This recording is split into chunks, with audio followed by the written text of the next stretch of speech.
Hey everyone, welcome to my channel. My name is Elliot, and today we're going to discuss LitLab. CyberTitans is the first game that they are actually bringing into the market. And I really wanted to share with you something that I saw within this project. I haven't created a video for almost a year now because I was too busy building Decubate, surviving the bear market, and so on and so on. But it was also because I wasn't so excited about most of the projects that were coming out. So what we're going to do today is actually two things. I'm going to take a look at LitLab, but at the same time, I'm also going to show you how I do due diligence in regards to projects.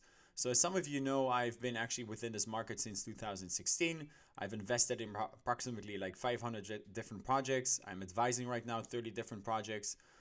Within Decubate, we receive at least 20 different projects a week.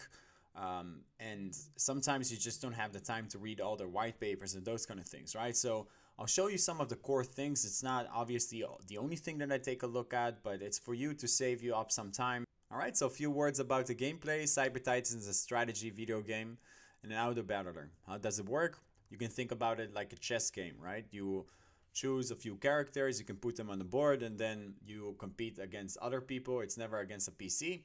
You compete against other players, and then they also put the same characters. You need to create synergies and those kind of things, and then there's a turn that opens up, and then they can battle together. Based on that, if you're gonna win or you're gonna lose some points, and then obviously when you get to 0 points, you just lose, and the last man standing actually wins the pot. When it comes to their token, what's super interesting is the fact that their token is not only going to be used as one GameFi project, right? It's going to be used actually in all their ecosystem. So all the future games that they're going to have and those kind of things, they're actually going to use their token. It's very simple. Their tokenomics is very simple. You can actually use their token in order to battle against other people. You can, I don't want to call it you can bet, but yeah, you can bet on yourself in order to defeat them. Some of the portion of that will go as rewards to the winners. And the losers are obviously going to lose their stake. Some of it is going to go to the treasury. Some of it is going to be burned. So the more players that you have, the more demand you're going to have for the tokens. And obviously, you're going to have like purchasing NFTs and those kind of things in the future, which is going to be pretty awesome. One more important thing to mention is that these NFTs are not going to be giving you any like metrics or like attributes that are going to give you an edge on other people, right? So it's not a game that is pay to win. I don't like pay to win games. Yeah, so CyberTitans, right now they're the most played video game or Web3 game actually on Elixir, which is super impressive. They're having right now also their tournaments. How do I take a look at these projects, right? So here are a couple of things, right? So I have two websites. The first thing that I want to know is when did they build the game? Is this because of the hype? You know, during a lot of bull markets, you get hundreds of projects that are trying to raise funds and those kind of things. I want to know if the team has been actually dedicated to this like game a year ago, 2 years ago, 3 years ago. Like, I don't want to see teams that have founded the company like a month ago and bought some bots on Twitter and they get incubated by big names and those kind of things, because you're going to get burned because you're here for the money, right? So the first thing that I take a look at is when was the domain registered. So for them, they have actually been building this since 2021 in August. That's when they actually registered the company. That actually also checks out with their linking. So what the team also told me, they've been building before that. And obviously you can also see that here. So a lot of external websites are actually linked to them. When it comes to their linking, you can see a lot of Web3, which is really nice. CoinMarketCap, CoinGecko, obviously. And when we take a look at the archive, so when was the first website being launched? So that was also end of 2022. And honestly, like when you take a look also at the website, so the situation where it was somewhere in September, it's actually very impressive because this was already when they had a lot of the game already done. So that tells me, okay, so this didn't pop up somewhere in September 2022. They have actually really been building this game before it came out. So most of the things that you can see here are actually still the same characters and those kind of things. So that's really important for me. This was for me a confirmation. Okay, they've been working on this for a long time. Same thing also for LitLab. Checks out. So this is obviously their second website. Checks out same dates, those kind of things. So that's really great. Yeah, let's take a look also at the team now. So again, I'm not gonna talk too much about the game itself. I think you should try it out. It's really incredible. It's easy to play. It's for free. It doesn't cost you anything to download it on your own computer. And by the way, they're giving away like $200 each season, which is, I believe it's like each week or 2 weeks or something like that. And obviously there are some good gamers there, but it's a new game, right? So they don't have that big of an advantage of you if you start today. All right, so their CEO, Daniel, we're gonna take a look at him, and Javier. I've been actually talking to Javier almost on a bi-daily basis. I love the guy. For me, it's also very important to understand who the owners are, what my feelings are about them. And I know it sounds kind of like cliche and those kind of things, but I'm a Philly guy. I need to understand what their intentions are and those kind of things. And if it doesn't feel good, I'm a kind of person that really trusts my guts. Now, I know that for you, all of you, it's not possible to talk to all these owners and those kind of things. That's totally fine. So take a look at some of their videos, some of their AMAs and those kind of things. Like trying to understand where this person comes from, what potentially his intentions are and those kinds of things. So how can you know if you haven't talked to them? You can go to their LinkedIn. What kind of experience does he have to actually bring this to the next level? You don't want to see someone that is starting a new AI company and he came from Starbucks, or worked at a McDonald's or something like that. You need to know that this person has experience with managing teams. He has experience with games, with blockchain, and those kind of things. And as you can see, Javier, yes, he has a lot of experience. He has worked with a lot of different companies, also doing a lot of things within as a DeFi analyst and so on. Again, very great guy. But I think also the superstar within the company, that's really their CEO, Daniel. So if you take a look, this guy, Chief Operating Officer, he's worked also at other GameFi projects, mobile eSport manager. So a lot of experience actually being, I guess, like in a leading role, a manager, and those kind of things, right? And obviously, this is not just a white paper, right? He has already proved that he can build a game that is super fun. So another person that is super interesting that is actually Elon. Elon is their advisor. He is the CEO of ChainGPT. For those who don't know, that's by far the most successful token launch that has happened in 2023. On the first day of the launch, they had approximately a market cap of 250 million. Their trading volumes were really insane. I think it was like more than $50 million. He got listed on KuCoin, Bitmart, MXC, BitGet. I think they had like 20 exchanges or something like that after 48 hours, which is really incredible. He has been advising them also strategically. Obviously, he's super busy with his own project that has been launched not too long ago, but he's been a tremendous amount of help with the project and connecting them and helping them achieve also hopefully the same thing that he did. I think he has a tremendous amount of value, not only for the token launch, but also afterwards. So he's a very strong player, and he's proven that he can actually assist projects with bringing them successfully into the market.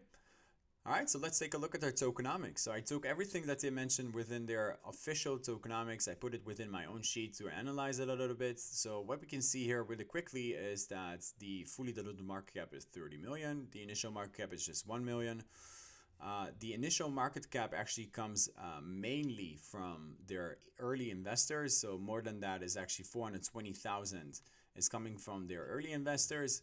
The thing is that I know that the early investors are much more Web2 oriented. I highly doubt that they even know what a MetaMask is, and they are very good partners. It doesn't mean that there's not going to be any sell pressure, but it means that I'm just not making that much fuss out of it, to be honest. Like most of the sell pressure is actually going to come from these next 3 rounds. And a big round of that is actually from KOL. So which is a good thing, right? It means that they've raised a lot of money from a lot of influencers, so there's going to be a lot of hype, which is great. So yeah, based on that, we can expect a lot of sell pressure actually coming up on day 1, but afterwards on the second month, and especially after the TGE, after the 15-day, there's just not going to be too much sell pressure within this project. So I know that they are planning on doing a lot of things after that. There's going to be plans for post-TGE, marketing and so on. And the game is working, right? So there are a lot of influencers talking about this stuff, and I think that the project, it's not like they're going to say, hey, we're going to release our game in 6 months from now, and that's when you can actually use the token. No, the token will have utility actually on pretty quickly after the TGE. So there's going to be a use case for it. You'll be able to stake it and those kind of things, which is really incredible. So also the releases each month, as you can see, it's actually going to be the big hit on day one. A lot of people are saying, well, it's not that great to give TGE, to previous round. I get that. There is an argument for that because these investors that are getting their tokens and then they are doing 2.5x, even if the project is going to be at a valuation of 30 million. But that being said, you do take they do have the opportunity to get the investment back. So if that happens, a lot of them are just satisfied. They can just chill for the rest of it. And then obviously the angel investors, they have a 36-month vesting, which is great. So that 3 years, it's just going to be 0.08% each month. So overall, I think that tokenomics are solid. Yes, the initial market cap is a little bit higher, but I'm not too worried about that, to be honest. I think that if the seed investors and angel investors are going to be able to get their initial out, you just get it out of the way. If you're watching this video before the 15th, there is still opportunity for you to actually get tokens before it hit the market. So even if it's now on the market, you can still get some tokens pre-TGE. So whatever happens, you can actually register now to Decubate. You can go then to LitLab. You can change this to the Learn-to-Earn. And there's currently a giveaway totally free for 1.5 million tokens. So whatever the price is going to be, you can calculate that post-TGE. You just need to answer a few questions, try out the game, and then you can come back, answer the questions, and then you're going to get whitelisted. If you are on base tier, that's totally free. You can still get, I don't know how much token it's going to be, but it's going to be also a portion of the pool. If you upgrade, obviously, your tier, you're going to get more rewards. So yeah, you have nothing to lose. You can create an account. It's totally free. You can do actually, you can then whitelist for the Learn-to-Earn. And hopefully you can also participate in some of the success this project has to have and claim a few tokens and using that to actually battle other people. All right, so for the last part of this video, we're going to actually try out the game. So I'm not going to show you the entire game, but this is why I didn't talk about it during, the video, because I thought it's going to be just so much better to just show it to you instead of, talking about it all the time, right? So let's jump in. So the way that you can actually play the video game is you can go to launcher.elixir.app and then you can download the clients. And then afterwards you create an account. That's super easy. It takes you 20 seconds. After you've created an account, you can download CyberTitans. After you create the account, it's super easy. You just press on free match. So now it's actually going to take a look for 3 other players. It's obviously it's online. It's not against bots. So let's wait a bit.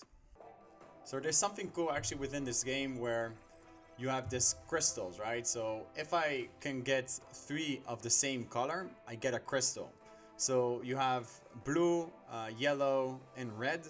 I like to go with the red one if I can get them. So the red one actually gives me health and they give me more damage. And here's the thing, every 4 rounds you're gonna get the opportunity to get more crystals. If you get 2 times the red, it's actually going to be overpowered. If you get the third one, it's actually going to be even more overpowered. So bear with me, I probably really suck at explaining how video games work because I've never actually done it before. So the way that it actually works is you can actually choose between different characters. Each character, they have an attribute and basically you try to form something great. So if they have 1, there is no bonus to it. If you get 2 of the same, so let's say humanoids, you're gonna get like level 1 gears, which is like an overpowered character. If you get 4 of them or 6 of them, if you get 6 of them, you get the level 3. Same thing with the Guardians, Oceanic, and there are a lot of different ones that you can basically create. So the first round, I actually won against my opponents for a very surprising reason because I actually forgot to upgrade my items and those kind of things. So there are a couple of things that are super interesting within this game. So here, as you can see, I have the Guardian or the Emperor, let's call him. If you get him 3 times, he is actually getting upgraded. Yeah, so unfortunately, I'm going to lose this one. Doesn't matter. Yeah, so if I lose, as you can see, I get now -1. So I still have 9 life. And he also has 9. So we all have 9, which is fine. So now I upgraded my shooter. So I'm going to put him now in the back just to protect him a little bit. So for some reason, he already has a level 3. So he got 9 times this guy. the assassin. Sometimes you gotta get lucky in this game, I guess. Alright, so I want to upgrade, so that means that I can put another character within the board. So now I can put 4, and now I can put 5. But I don't have the characters that I want to have. Alright, so here's how you win the game. You just go with humanoids. You get the red crystals, which is extremely lucky for me actually creating this video and then getting 3 freaking red crystals. That never happens to me. As you can see, he has only 2 red crystals, so I have a huge advantage. And now he's out, so now it's 1 against 1. Yeah, so this is the game. Pretty lucky that I actually created a video and I turned out to be number 1. So I try to go for the red crystals. I try to create 1 synergy, which is the humanoids, and then combine some other easy ones. So this was the game. I won, but if you want to try to win $50,000, then basically what you can do, you have still a few days. You can go here to the lobby, you press on tournaments, and then you register into one of the brackets if you get really far. There's so many rewards here. So as a closing remark, on Monday, I'm actually going to have an AMA with the founders of LitLab. So if you ask a question below and I choose to ask them that question, you will basically win 5,000 DCB. Again, thank you so much for watching my video. If you want to see more videos like this in the future, I'll do my best to try and keep them up. Yeah, have a great weekend. Thank you so much for watching. See ya.